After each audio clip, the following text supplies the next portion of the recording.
Bonsoir tout le monde. Ça va bien? Vous m'entendez? Bien? Vous m'entendez bien? Bon. Eh bien, bienvenue ce soir. Bienvenue parmi nous. Puis, c'est quand même une belle musique qu'on vient d'entendre. Hein. Franchement, c'est une belle musique. Moi, je suis peut-être un peu nostalgique, disons, de cette musique-là, mais je trouve que c'est une belle musique qui nous transporte. C'est une musique qui nous, dans certains cas, qui nous ramène en arrière, qui nous ramène certains souvenirs peut-être même. Hein? C'est l'album de Pink Floyd, c'est l'album The Dark Side of the Moon, un des albums mythiques de Pink Floyd. Hein? Selon les spécialistes de la question, c'est l'album emblématique de Pink Floyd. Si vous voulez demander à quelqu'un, faire écouter du Pink Floyd à quelqu'un qui ne connaîtrait pas Pink Floyd, vous lui présentez cet album-là. Ça nous rappelle souvent des souvenirs. On dit que le cerveau est drôlement fait. Plus il y a d'éléments qui marquent le cerveau, plus il y a de sens impliqués dans nos souvenirs, plus ces souvenirs-là sont marquants. Alors, si cette chanson-là vous ramène en arrière, puis vous ramène à une époque précise, si ça vous ramène à des moments où vous avez vu quelque chose de particulier, si vous avez entendu quelque chose de particulier, si vous avez touché quelque chose de particulier, goûté quelque chose de particulier à ce moment-là, eh bien, ça fait en sorte que le souvenir est extrêmement marqué à l'intérieur de notre cerveau. Alors, c'est ça qui est intéressant. Puis, cet album-là, la chanson s'appelle Brain Damage de cet album de Pink Floyd. Puis, je ne l'ai pas choisi au hasard. Hein. Brain Damage, c'est bon, dommage au cerveau. On va parler du cerveau ce soir dans la présentation. Puis on va parler du jeu également. Alors, vous avez lu peut-être ou entendu à la radio le contenu un peu de la conférence. Donc, on va parler du cerveau, on va parler du jeu parce que le jeu est lié énormément au développement du cerveau. Donc, on va parler du jeu, puis on va parler du jeu dans le cadre des organisations. Comment est-ce qu'en entreprise, on peut utiliser le jeu pour amener les organisations à aller un peu plus loin.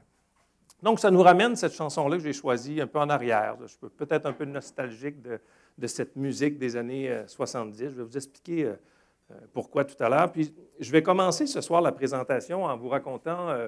j'ai choisi de vous raconter une histoire personnelle, donc une histoire qui me concerne. J'ai décidé de vous raconter une histoire en vous présentant d'abord une première image, disons. Cette image-là, c'est celle-ci. Quand je vous présente ça, probablement que ça vous ramène un certain nombre de souvenirs, probablement. 1967, quel est le premier souvenir qui vous vient de 1967? Ah, évidemment, l'Expo, c'est venu un peu rapidement, cette image-là, à cause de... Oh, c'est revenu. À cause de l'Expo.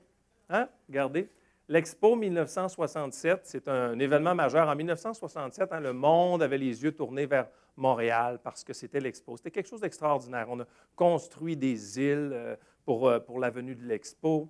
On avait commencé à construire le métro à Montréal. Il y a beaucoup de choses. Hein. Il y a des gens, beaucoup de personnes, beaucoup de personnalités qui sont venues à l'Expo. Robert Kennedy était là. Jackie Kennedy était là également. Robert Kennedy, le présumé futur président des États-Unis. On a pensé grandiose pour Montréal. Je vous le disais tout à l'heure.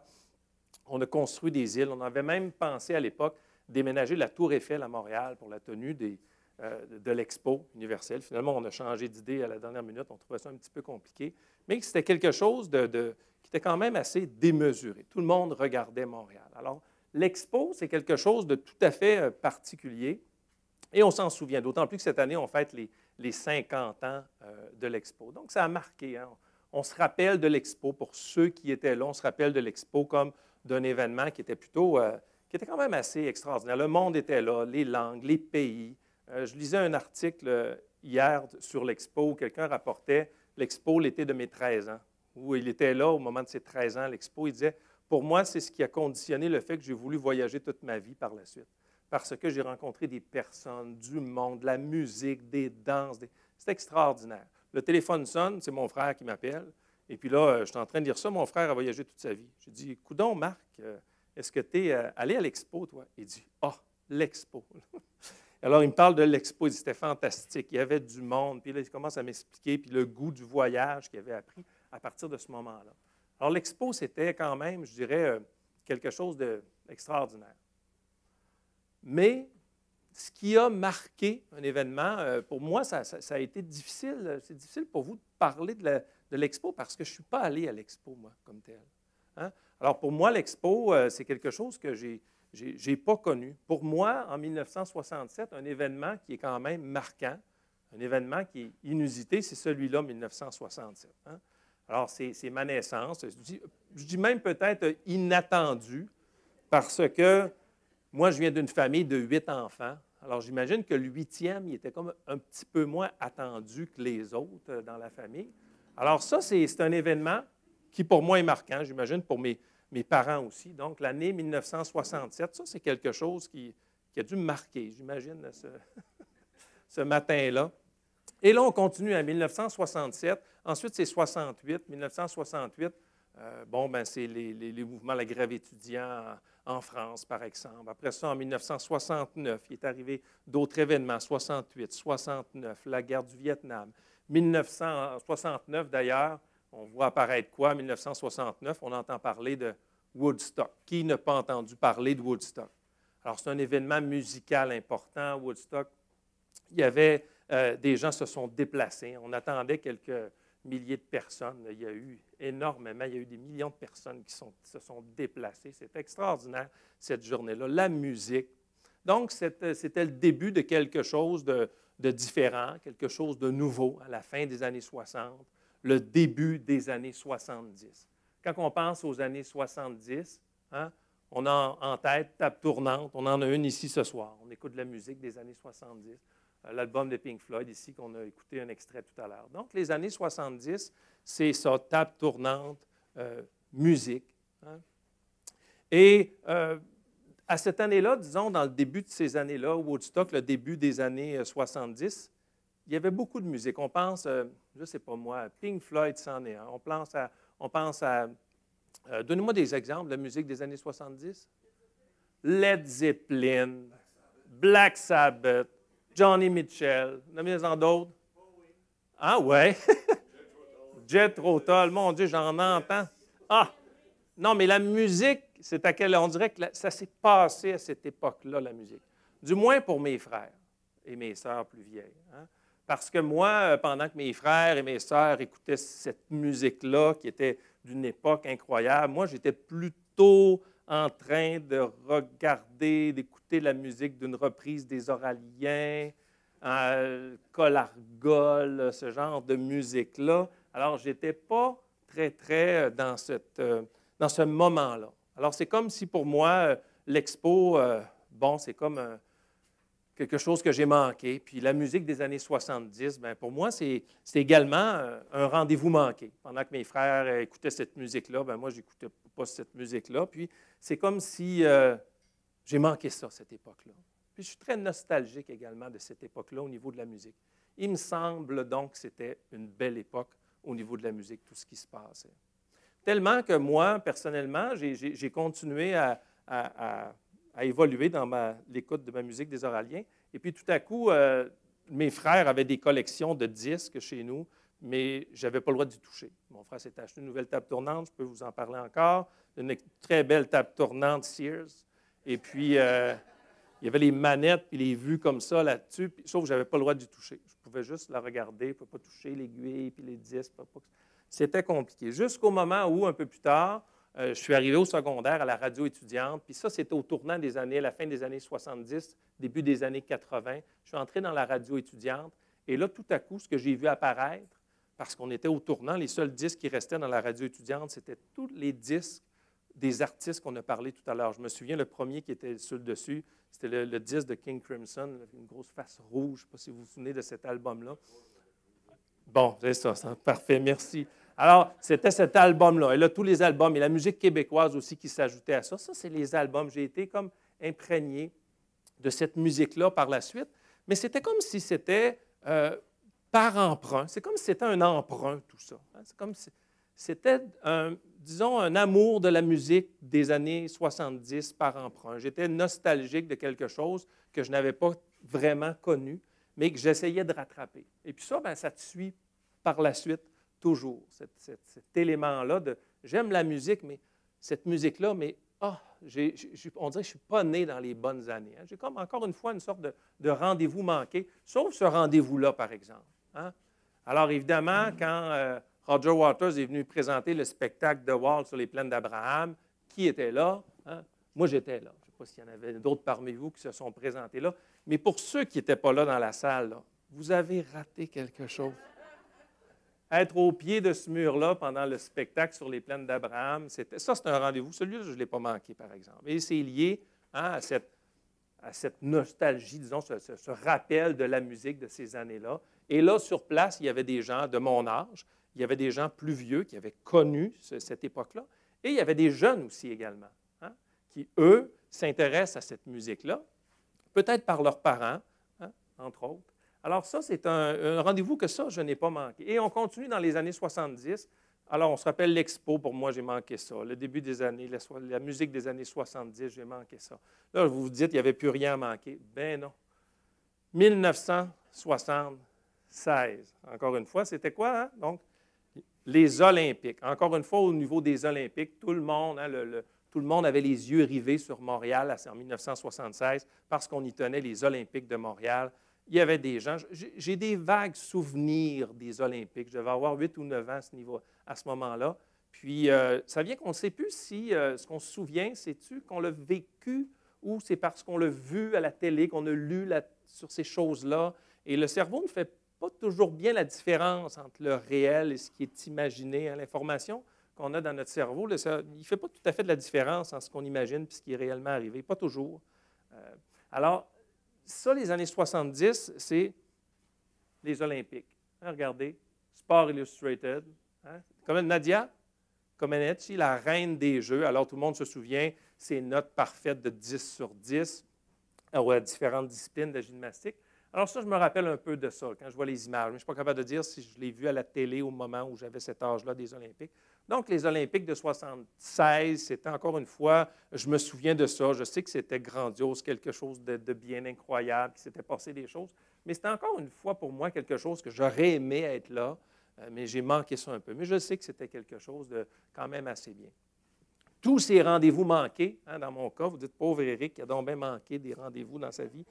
Mais finalement, il y a une chose par ailleurs, puis vous l'avez vu rapidement, hein, que je n'ai pas manqué dans les années 70, hein, c'est ça. Sorti en 1973. Moi, je suis chanceux. Moi, j'ai connu Legault hein, au moment où il a commencé à faire son apparition au Québec au début de ces années-là. Donc, on commençait à voir apparaître ces jeux-là. Ça, c'est le Legault numéro 7. Okay? Je m'en souviens parce que le Legault numéro 7, c'est lui que j'ai eu. C'est mon frère de Montréal qui a dû acheter ça dans un magasin à Montréal. Je viens de la Côte-Nord. À Montréal, c'était loin. Alors, mon frère restait à Montréal. Alors, il m'avait acheté ce jeu-là, 1973, numéro 7. Je me souviens de tout là-dessus. Là. Je me souviens de l'avion, je l'ai fait plusieurs fois. Je me souviens de cette tour avec l'antenne sur le dessus. Le toit, il y avait des petites briques rouges qui étaient faites d'une façon spéciale. Cette maison suisse, le moulin à vent. Je me souviens le toit des maisons rouges et bleues qu'on faisait par étage. Je me souviens des instructions, je me souviens de la boîte. Je me souviens à Noël, quand j'ai reçu cette boîte-là, je pourrais vous dire la couleur du papier d'emballage. Quand j'ai ouvert mon cadeau, que j'ai vu cette boîte-là, j'ai découvert un monde extraordinaire parce qu'au début, j'ai commencé par, et peut-être vous connaissez des gens aussi qui ont fait ça, commencé par faire les modèles qu'on nous présentait. Alors, c'est comme ça qu'on se faisait à la méthode. On fait les modèles, mais tout à coup, on se rend compte que quand tu as fait le tour de la boîte, là, tu te dis, tu trouves que c'était limité. Alors, tu commences à construire au-delà de cette boîte-là, à inventer des choses. Et là, tu entres dans une notion de créativité et tu peux créer à partir de ces blocs-là, parce que c'était juste des blocs de base à l'époque, tu peux créer un monde. Hein, tu peux construire ce que tu veux à partir de ces différents blocs-là. Donc, ça, c'est ce que j'ai découvert. Hein. Le Go, à cette époque-là, ce n'était pas très connu. Aujourd'hui, c'est beaucoup plus connu, le Go. C'est une des plus grosses compagnies de jouets dans le monde. Des blocs comme ceux-là, hein, je le disais ce matin, ils en ont fait. Des unités comme celle-là, ils en ont fait 700 milliards d'unités de blocs Lego comme ceux-là. Je racontais aussi tout à l'heure, on parlait ensemble, Lego, c'est la plus grande compagnie, le plus grand fabricant de pneus au monde, parce qu'ils en fabriquent des pneus pour leurs petites voitures en caoutchouc. Hein? Donc, c'est une grosse compagnie, 12 000 employés, des usines ultra-modernes partout dans le monde, ultra-robotisées. Et donc, j'ai vu apparaître ça. Ça, c'est un rendez-vous que je n'ai pas manqué, ce rendez-vous-là. Et c'est intéressant parce que c'est un jeu qu'on peut jouer seul, hein, quand on est enfant, puis on peut jouer aussi avec les autres. On peut jouer avec des amis, on peut jouer avec nos parents, on peut jouer seul ou ensemble à Lego. C'est pour ça que c'est intéressant. Donc, beaucoup d'émotions qui sont liées à ça. Ce qui fait en sorte que le Lego, pour moi, les blocs Lego, c'est associé à une émotion qui est, somme toute, extrêmement positive. Hein. Et il y a fort à parier que si vous regardez Lego, hein, si vous pensez à Lego, je parierais que chez vous aussi, ça amène des émotions positives, le Lego. Disons, ça amène pas quelque chose de négatif, le Lego.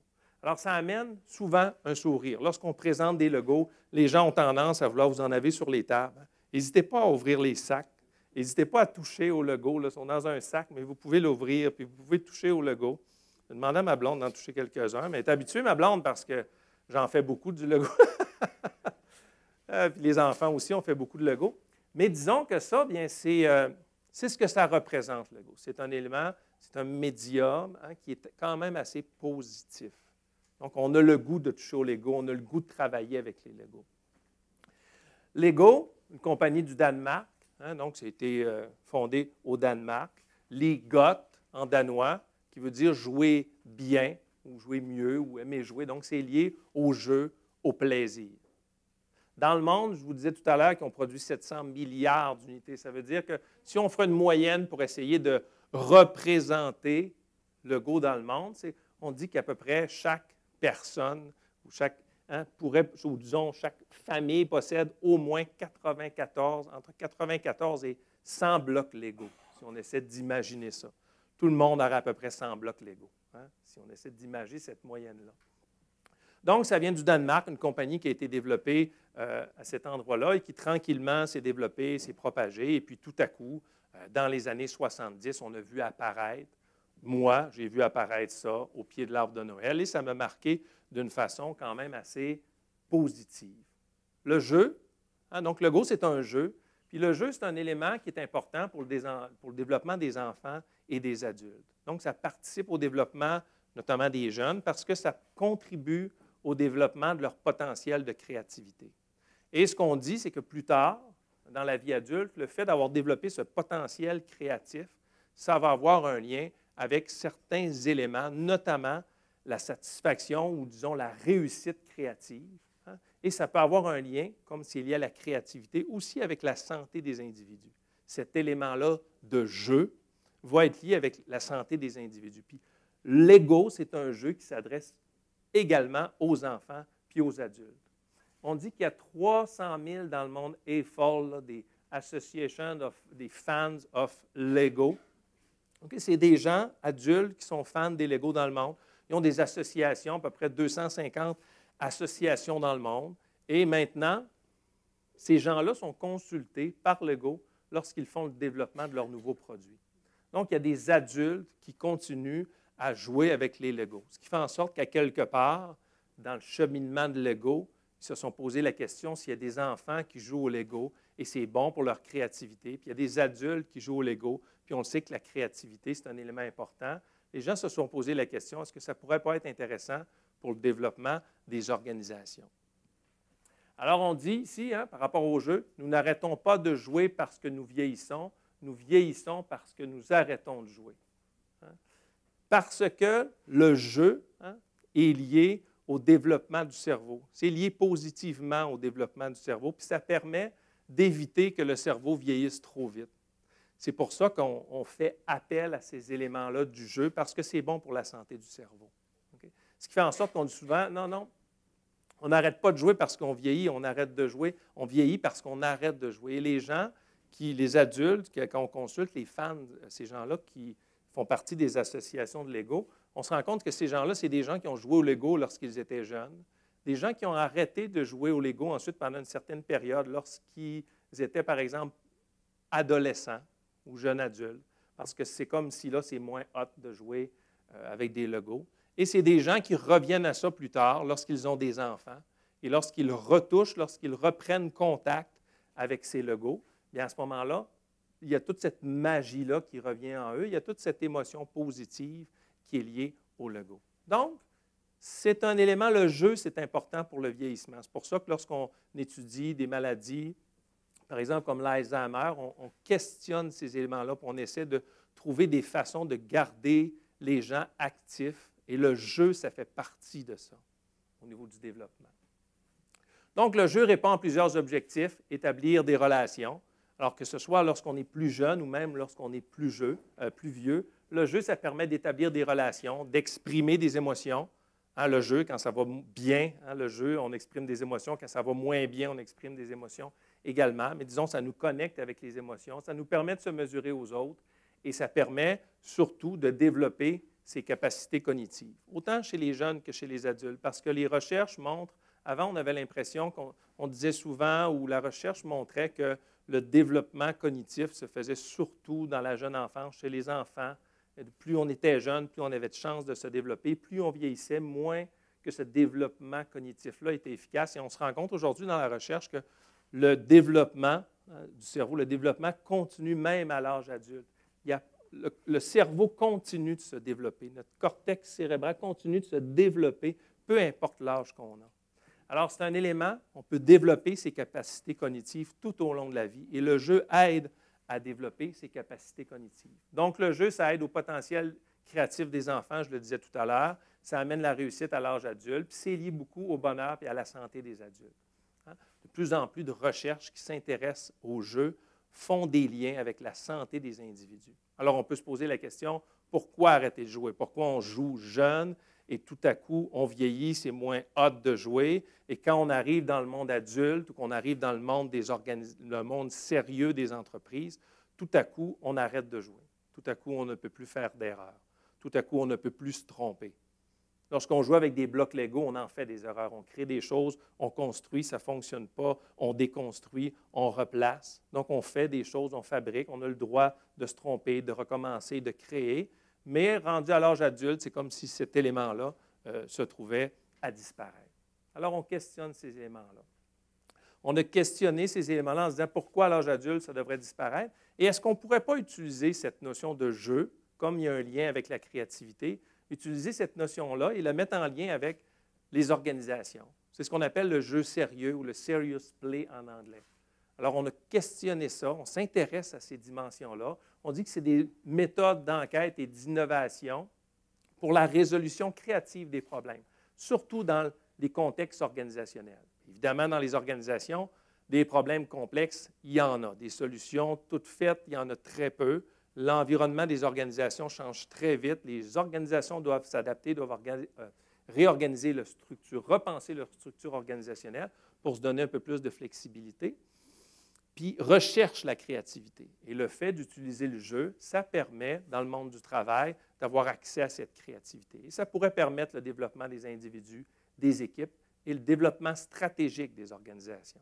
C'est pour ça que le Lego Serious Play est apparu. Hein. Il faut dire que Lego, c'est une compagnie qui a bien été pendant un certain nombre d'années. C'est une compagnie qui a été fondée en 1939, qui a évolué tranquillement, mais au tournant des années 2000, c'est une compagnie qui a connu des difficultés financières et qui était, c'était pas une compagnie aussi florissante qu'aujourd'hui. Donc, on pourrait presque dire que si Lego n'avait pas changé des choses dans leur organisation, cette compagnie-là n'aurait pas la place qu'elle occupe ou n'existerait plus. Donc, au début des années 2000, on a commencé à se poser la question. Donc, Lego, c'est une compagnie qui faisait appel à la créativité, puis qui avait développé au sein de la compagnie, il y avait Lego pour les jeux, mais il y avait Lego Éducation également, où ces gens-là développaient, en recherche et développement, des Legos spécialisés pour répondre à des besoins du monde de l'enseignement et de l'éducation dans les écoles au niveau des enfants. Donc, on développait ça. Et au début des années 2000, lorsque ça commençait à moins bien aller, ils ont dit, nous, on croit en notre produit, est-ce qu'on ne pourrait pas utiliser ce produit-là pour essayer de réfléchir à une façon différente de faire les choses, aller chercher cette créativité-là qu'on prétend offrir aux jeunes. Alors, c'est là qu'il y a des gens à l'intérieur de Lego qui ont commencé à se spécialiser dans le Lego Serious Play, où on a dit, on va prendre les Legos et on va se l'appliquer à nous-mêmes. Et on a utilisé les Legos pour essayer de repenser, revoir les stratégies de l'organisation. À l'interne, on a créé une équipe spéciale par rapport à ça.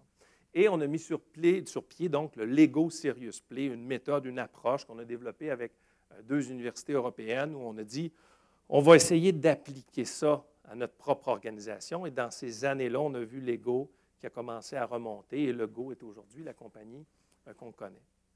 Donc, derrière le jeu, on sait très bien à ce moment, donc c'est bon pour la créativité, c'est bon pour les adultes comme pour les enfants. on a le Lego Serious Play.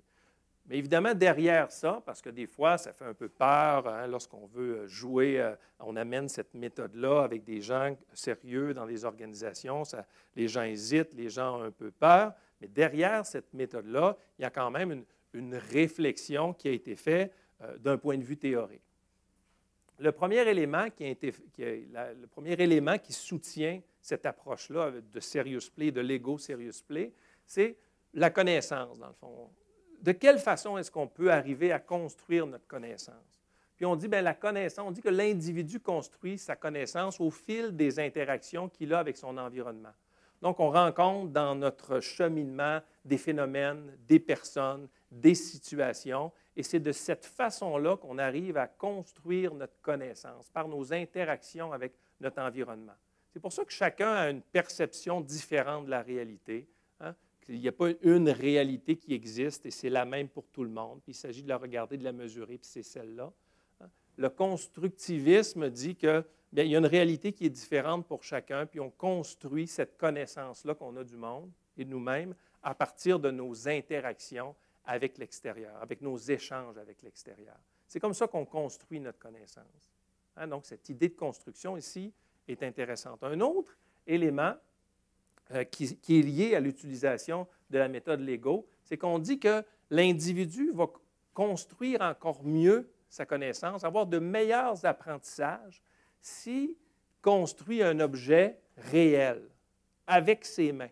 Lorsqu'on construit un objet réel avec ses mains, qu'on peut partager avec les autres, qu'on peut montrer aux autres, que les autres peuvent voir, quand on construit avec les mains, on développerait encore mieux sa connaissance. Hein? Ce qu'on appelle le constructionnisme. Donc, on construit ses connaissances et si on construit en plus quelque chose de palpable, c'est encore meilleur pour le développement de nos apprentissages. C'est Maud Papert qui a développé cette approche-là, ce qui est une continuité du constructivisme qu'on a vu tout à l'heure, mais qui va un peu plus loin et qui dit qu'il faut être en mesure de toucher les choses. Au début de sa carrière, c'était quelqu'un qui enseignait dans une école, et puis lorsqu'il allait donner, il était un professeur de mathématiques, puis lorsqu'il allait donner ses cours de mathématiques, il passait toujours devant une classe d'art plastique. Là, je ne sais plus de quel bord était la classe, c'était comme ça. Là, il passait toujours devant une classe d'art plastique, et là, il remarquait toujours que dans cette classe-là, les jeunes étaient toujours en train de fabriquer quelque chose, étaient debout, étaient actifs, puis ils façonnaient les choses, puis ils travaillaient en équipe, puis ils s'entraidaient dans ça. Puis il voyait les gens, ils passaient, puis il voyait que quand ils revenaient de sa classe de mathématiques, les œuvres étaient encore là, et les gens avaient quitté. Mais quand ils revenaient le lendemain, les jeunes revenaient et continuaient à travailler sur cette œuvre-là. Alors lui, il s'est mis à penser à ces choses, puis il s'est dit, « Wow, c'est donc bien différent de mes classes de mathématiques, qui sont un mode un peu plus passif dans son cas, où il disait, je présentais des concepts mathématiques, pour que les gens puissent avoir des connaissances. » Il mettait ça en parallèle avec des classes plus actives, où il voyait que les gens contribuaient, partageaient, ils s'en allaient chez eux, les jeunes, ils continuaient à penser à leurs affaires, ils continuaient à construire ça dans leur tête, et là, ils revenaient, ils avaient hâte de continuer à construire. Et là, à un certain moment, il rentrait dans la classe, puis il trouvait qu'il y avait, ce n'était pas des sculptures comme celle-là, c'était des sculptures de savon. Puis là, il dit, « Ah, je trouve ça beau, est-ce que je peux l'avoir? » Non, non, non, ce n'était pas possible de l'avoir, parce que là, c'était soit le professeur ou les parents ou les amis qui voulaient avoir ces productions-là qui étaient créées par les élèves. Alors, il disait, hey, « C'est pas comme dans mon cours, moi, je ne serais pas capable, je n'ai pas de parents qui viennent me voir pour avoir récupéré une construction qui a été faite. » Donc, lui, il a pensé à ça. Dans sa tête, c'est ce qu'il appelait les sculpture soap math dans sa tête à lui. Donc, pour ça, j'ai appelé ça ici les sculptures de maths du docteur Papert. C'est dans le sens que lui, il a gardé ça en tête toujours. Et c'est là qu'il a commencé à développer sa vision du développement des connaissances, où on pourrait développer les connaissances davantage, donc qu'on participe à créer quelque chose de réellement de réel, puis qu'on le construit avec nos mains. Cette personne-là, le docteur Papert, a continué par la suite de s'intéresser à ces questions-là, puis a développé des classes de mathématiques assistées par ordinateur, où là, il pouvait développer les mathématiques à l'aide des ordinateurs. Il a développé un langage informatique pour aider les jeunes qui s'appelle Logo, pas Lego, mais Logo. Et ce langage-là travaillait, hasard des choses, il travaillait beaucoup à partir des Lego Mindstorm. Vous savez, les robots Lego programmable par ordinateur. Donc, Lego Mindstorm, c'est une division de Lego c'est la division de Lego qui est la plus rentable, la plus profitable, la meilleure. Et lui a travaillé avec Lego, a développé cette division-là de Mindstorm pour en venir à avoir un mode plus actif, d'enseigner les mathématiques dans un mode où les gens participent à l'ordinateur à créer des choses, créer des objets, mais par ordinateur. Donc, ça nous ramène à cette façon de voir le développement de la connaissance. Ça nous ramène à un état qu'on appelle le flow. C'est comme un état où ça vous est probablement déjà arrivé d'être dans une situation de travail, vous êtes occupé à faire quelque chose et vous avez l'impression d'être en immersion, d'être hyper concentré dans ce que vous faites. Et quand vous êtes en train de faire cette activité-là, il y a le deuxième élément qu'on dit l'extase, c'est comme vous êtes hors du temps, hors de la réalité. Vous êtes concentré, en train de faire quelque chose, vous êtes hors de tout, c'est clair ce que vous avez à faire, vous sentez réellement que vous avez les compétences pour faire ça, vous n'avez pas d'inquiétude, vous ne vous questionnez pas sur l'ego, qu'est-ce que les gens vont penser, qu'est-ce que je pense. Vous êtes concentré sur le présent et finalement, une motivation intrinsèque, c'est-à-dire que c'est ma propre récompense. Ce que je suis en train de faire, c'est ma propre récompense intrinsèque. C'est comme une activité où on perd la notion du temps. Alors, ça vous est peut-être déjà arrivé. Cette zone-là, l'état de flow qu'on recherche, parce que c'est un moment d'une extrême, souvent, créativité. Les athlètes, s'il y en a parmi vous qui font du sport, souvent, ils appellent ça la zone.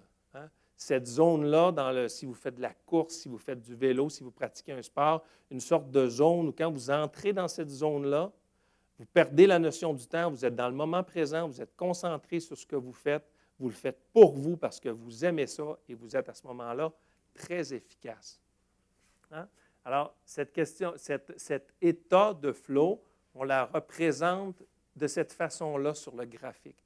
Et tout à l'heure, je vous parlais des travaux de Papert et la classe de sculpture. C'est ça que lui cherchait à aller retrouver. Il s'est questionné là-dessus. Et cet élément-là, on le retrouve ici. C'est la relation entre le niveau de compétence en bas et en haut, le niveau de difficulté. Hein? Si vous n'avez pas beaucoup de compétences pour effectuer une tâche particulière et le niveau de difficulté n'est pas grand, on appelle ça l'apathie. Vous n'avez comme pas beaucoup d'intérêt dans cette activité-là.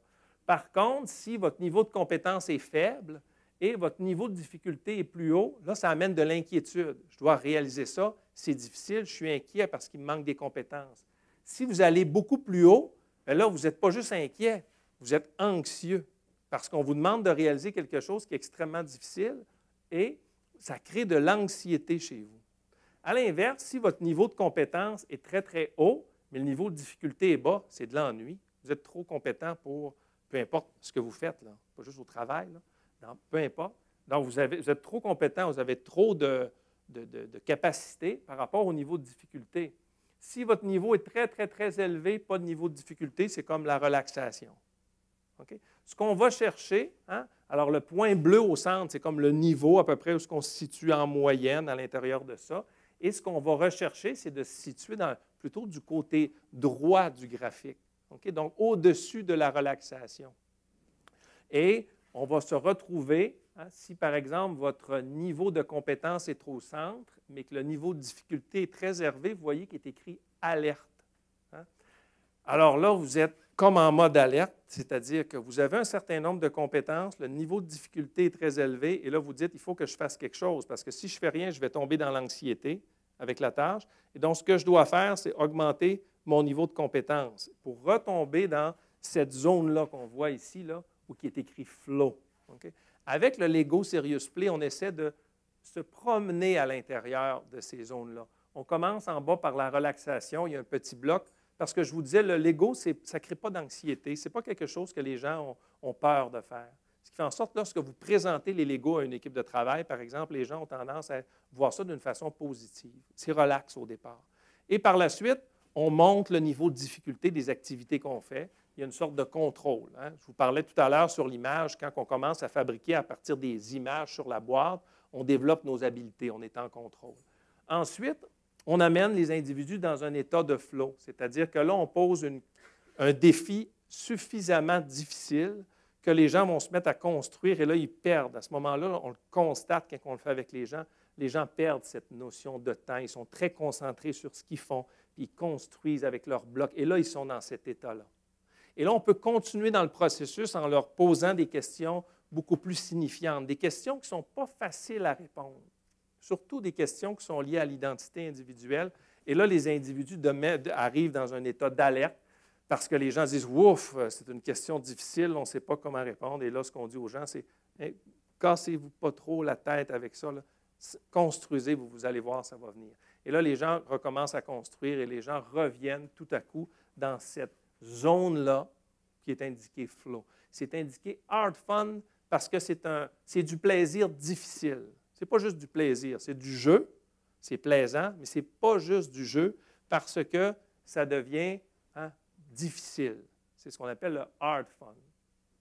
Un autre élément qui est important de mentionner par rapport au Lego Serious Play, c'est la connexion main-cerveau. Ça, c'est un élément important. Jusqu'à quel point le cerveau se développe avec les mains et les mains se développent avec le cerveau. Pour voir ça, la meilleure façon, c'est de penser à un jeune enfant. Qu'est-ce que fait un bébé? Quel est son premier réflexe, un bébé? Prendre les choses avec les mains. Et quand il a quelque chose dans les mains, qu'est-ce qu'il fait avec? Il se le met dans la bouche. Il se le met immédiatement dans la bouche. Donc, le premier contact avec notre environnement, parce qu'on veut construire notre connaissance, on réagit avec notre environnement. Un jeune enfant, c'est les mains. Alors, imaginez qu'avec les mains, on construit graduellement notre contact avec l'environnement, donc on construit notre cerveau. Et là, depuis qu'on est tout petit, 1 an, 2 ans, 3 ans, imaginez rendu à 50 ans, là, ça fait longtemps là, que vous interagissez avec votre environnement à l'aide de vos mains. Avec vos mains, on peut sentir, explorer, agir, planifier, communiquer, apprendre. Hein? Si je fais ça comme ça, là, vous dites, oh, je ne comprends pas trop, mais si je fais comme ça, là, vous allez dire, ah, OK, là, je comprends, les mains nous permettent de communiquer. Les mains, c'est important. Faites le test, essayez de passer une journée avec des mitaines. Hein? On se rend compte à quel point les mains sont importantes dans le développement des individus. C'est cette connexion entre main et le cerveau. Lorsqu'on pense avec des objets ou qu'on pense à travers nos doigts, on libère des énergies créatives, les modes de pensée, des façons de voir que la plupart des adultes ont oublié qu'ils possèdent. Puis ça se comprend parce que on s'est rendu compte, dans des recherches qu'on a faites, que les mains sont extrêmement connectées avec des zones du cerveau. Regardez, chaque partie du corps en relation avec la partie du cortex qui la contrôle. C'est une représentation qui a été faite par Walter Penfield, qui est un neurochirurgien de Montréal qui travaillait à l'Université McGill, un expert du cerveau qui a travaillé sur les patients atteints d'épilepsie. Il essayait de trouver les foyers épileptiques et quand il trouvait les foyers épileptiques, il pouvait être en contact avec les différentes parties du corps. Et ça lui permettait de savoir, lorsqu'il enlevait ces parties-là pour l'épilepsie, de voir est-ce que la personne est encore capable de bouger les doigts, bouger les mains, bouger les pieds. Et ce qu'il s'est rendu compte, c'est que lorsqu'on regarde les parties du corps par rapport à la partie du cerveau qui les contrôle, lorsqu'on essaie de représenter ça dans un schéma, ça donne ça. Hein, c'est l'homunculus de Penfield. Et ce qu'on voit dans ça, ça représente disons, le corps en relation avec la partie du cortex qui la contrôle. Ça veut dire que les mains occupent une grande partie du cortex cérébral. Hein? Il y a la région au niveau motrice, là, hein, le cortex moteur puis le cortex sensoriel. Et lorsqu'on regarde les deux, on se rend compte que les individus ont de très grandes mains. Regardez ce qui est grand, les pieds, parce qu'au niveau moteur, les pieds sont importants. Et au niveau moteur, les mains, parce que les mains, c'est une dextérité qui est quand même assez incroyable. Et ensuite, la bouche, parce que la bouche, le visage, pour faire bouger la bouche et les lèvres, ça demande beaucoup de muscles. Aussi au niveau sensoriel. Hein? Alors, on est extrêmement sensoriel au niveau des pieds, extrêmement sensoriel au niveau des mains, extrêmement sensoriel au niveau de la langue. Au Musée d'histoire naturelle de Londres, hein, c'est représenté ces deux éléments-là, donc l'homunculus moteur et l'homunculus sensoriel, où on représente ça. Ça veut dire que les mains occupent un espace extrêmement grand à l'intérieur de notre cerveau depuis qu'on a développé ça, depuis notre enfance.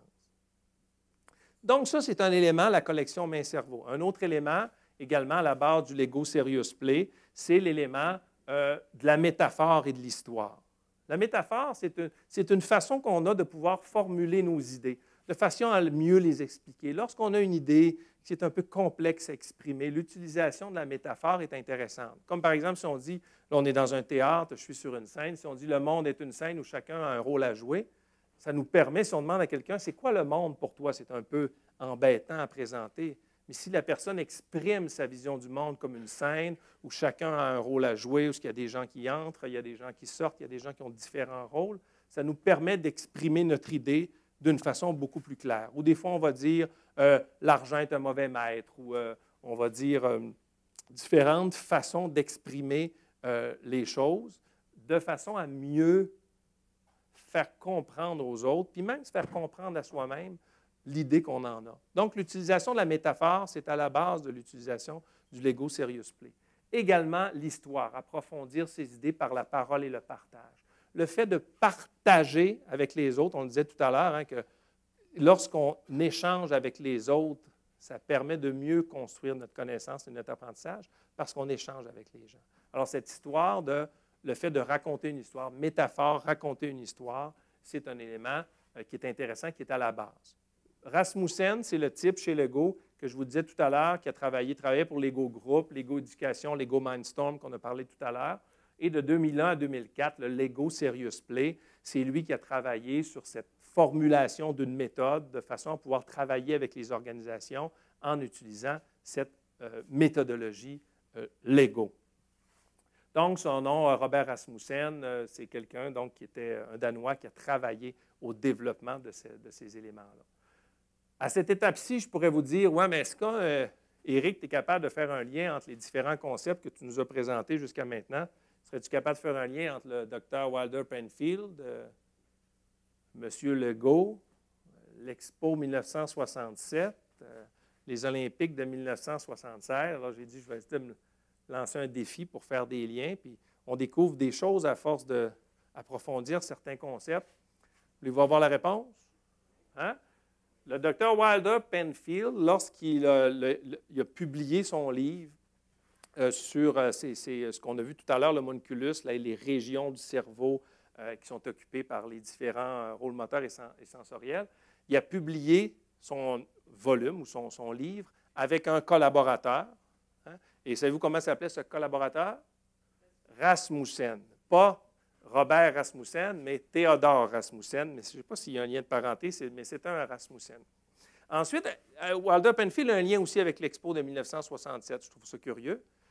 Wilder Penfield, c'était quelqu'un qui était très, très impliqué à Montréal dans sa communauté. C'était quelqu'un qu'on dit humaniste, qui était préoccupé par le langage. Il voyait le langage comme une façon de réunir les différents peuples autour de la planète.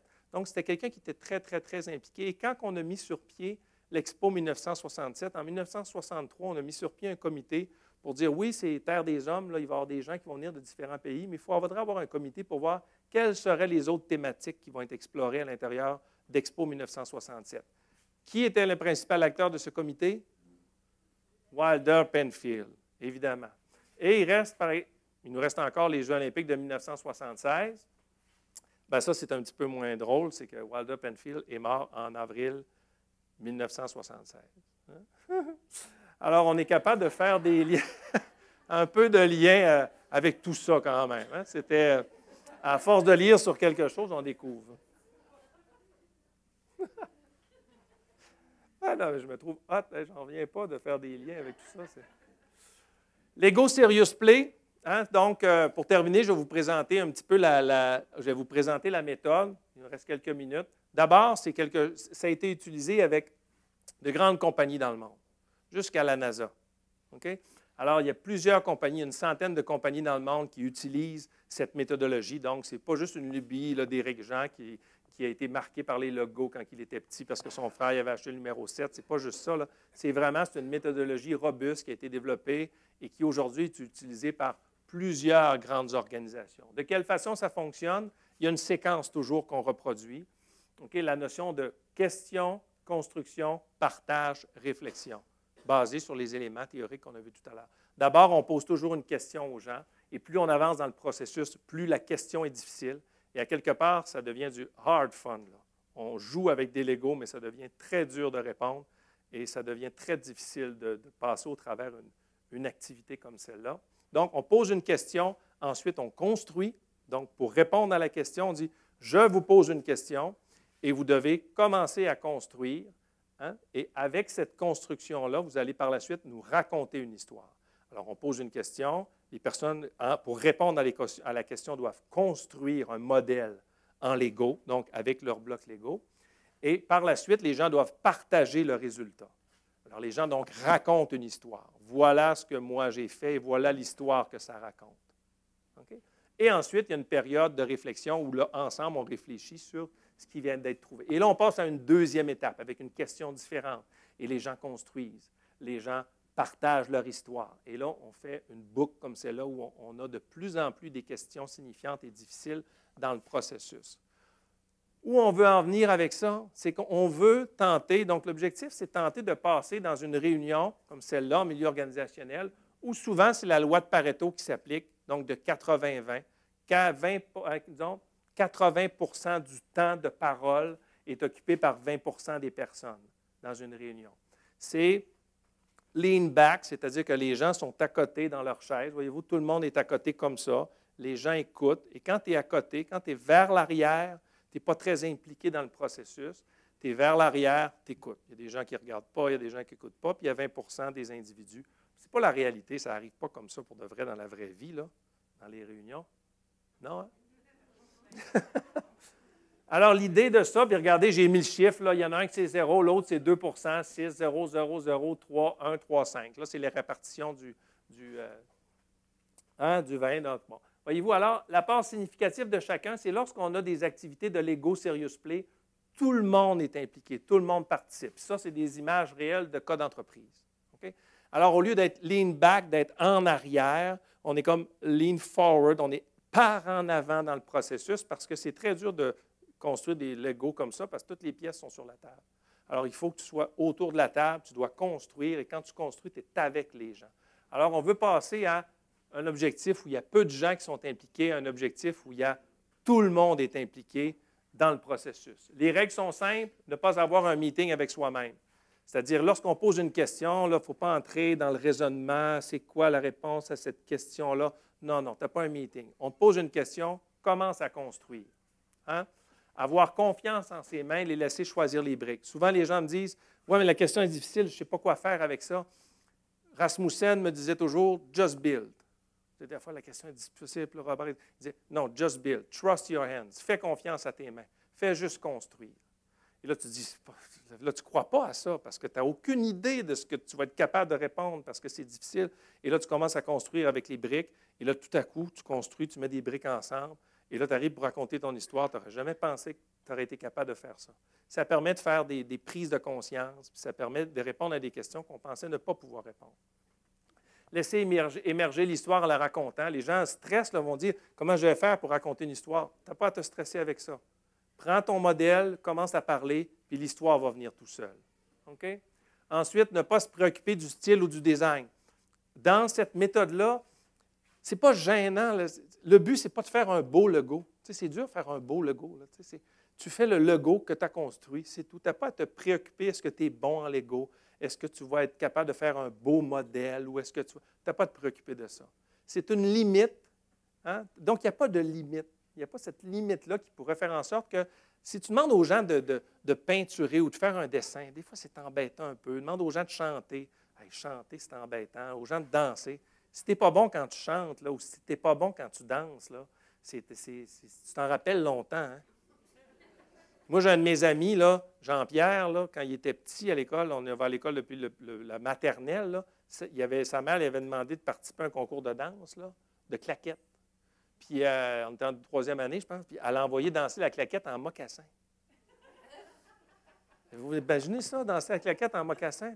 Lui, il m'en parle encore, là, ça fait 41 ans de ça. Puis quand on parle de son histoire, sa danse de claquette en mocassin, nous, on rit, là. Mais lui, il ne rit pas, là. Lui, il a chaud, là, puis c'est 40 ans plus tard, puis hein, la mémoire est particulière. Hein? Alors, c'est ça. On n'a pas à se préoccuper du style ou du design, là. On construit des logos. C'est comme ça. Le modèle appartient au constructeur. Ça, c'est un élément, je vais prendre encore une seconde pour vous parler de ça. C'est un élément qui est important parce que dans les rencontres, souvent, les gens s'attaquent aux idées des autres. Vous présentez une idée, vous n'osez pas présenter votre idée. Et là, vous donnez votre idée, puis tout le monde attaque votre idée. Okay? Dans le modèle, lorsqu'on utilise les Legos, le modèle appartient au constructeur. Tu ne touches pas à son modèle. Alors, dans les rencontres traditionnelles, tu touches les idées des autres, hein, mais ça, tu ne touches pas au modèle. C'est mon modèle. C'est mon modèle. Alors là, les gens n'ont pas le droit d'aller toucher le modèle de l'autre. Ils n'ont pas le droit de dire « Ah, tu devrais ajouter cette pièce. » Non, non, non. C'est mon modèle. Tu ne touches pas à mon modèle. Okay? Donc, le modèle appartient au constructeur. Et le dernier élément, si c'est un avion pour vous, c'est un avion pour tous les autres. OK? Alors, c'est une métaphore. Donc, tu construis quelque chose. Tu peux dire, ça me représente. Tu ne sais pas c'est quoi, mais c'est ça. Ça représente notre organisation. OK. Si c'est ça pour toi, c'est ça pour tous les autres. Donc, tu n'as pas à être bon en rien. Là. Tu fais juste faire des modèles. Donc, les avantages, sourire, participation, créativité, flow, engagement. On peut travailler sur l'identité personnelle, qui je suis, quelle est ma contribution. On peut travailler sur une stratégie d'équipe, révéler le plein potentiel d'une équipe, ou sur une stratégie d'entreprise, comment développer l'entreprise. Et je vous donne des exemples, je n'ai pas le temps de les expliquer, mais des exemples de création. Donc, créer un espace sûr qui est la maison pour les membres de son équipe. Cette personne-là, elle se voyait comme quelqu'un capable de créer un espace sécuritaire pour les gens de son équipe. Puis elle a construit ce modèle-là. Ça paraît simple, là, mais la construction de ce modèle-là est très, très, très significative pour la personne. Ça, c'est un exemple. Voyez-vous, il y a des portes ouvertes et sur le dessus, elle accueille les gens. Ça, c'est un exemple de clients que nous cessons, plus de clients si nous cessons d'être des poulets. Ces gens-là voyaient, il y avait de la difficulté à contacter les clients. Ils disaient, on a un beau produit à offrir, mais on est comme une poule devant un mur, puis on n'est pas capable d'aller au-delà du mur. Puis à la fin de la présentation, la personne donnait une pichenote à la poule qui revolait de l'autre côté du mur.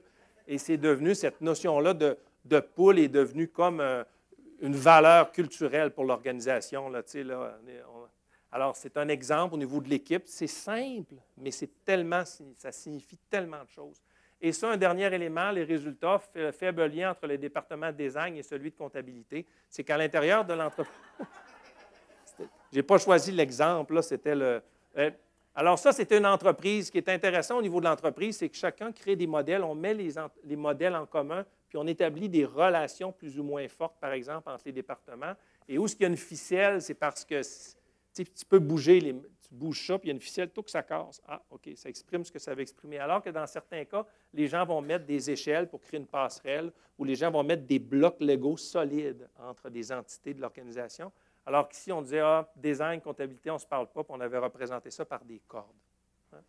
Alors, c'est comme ça que je termine ma présentation. Brain Damage, la chanson que j'avais mise en début de rencontre. J'ai mis en français les paroles. Le fou est sur le gazon, là, tu sais.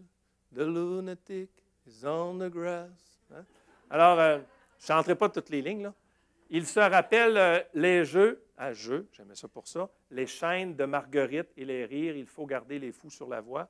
Et l'idée du Lego, c'est quand on dit qu'il faut garder les fous sur la voie, la voie de la créativité, ce n'est pas tellement la grande route. Tu sais, si vous voulez trouver des idées nouvelles, là, si vous allez à Montréal, passez pas par l'autoroute, passez par les petites routes, passez par les routes de campagne. Quand on dit dans cette chanson-là, comme moi je l'aperçois, il faut garder les fous sur la voie, bien, je l'interprète en disant, quand tu gardes les fous sur la voie, tu les gardes dans la voie standard, mais tu ne donnes pas beaucoup accès à la créativité de ces personnes-là. Alors, il faut peut-être essayer de regarder à côté, à quelque part, pour amener cette créativité. Puis l'ego permet ça.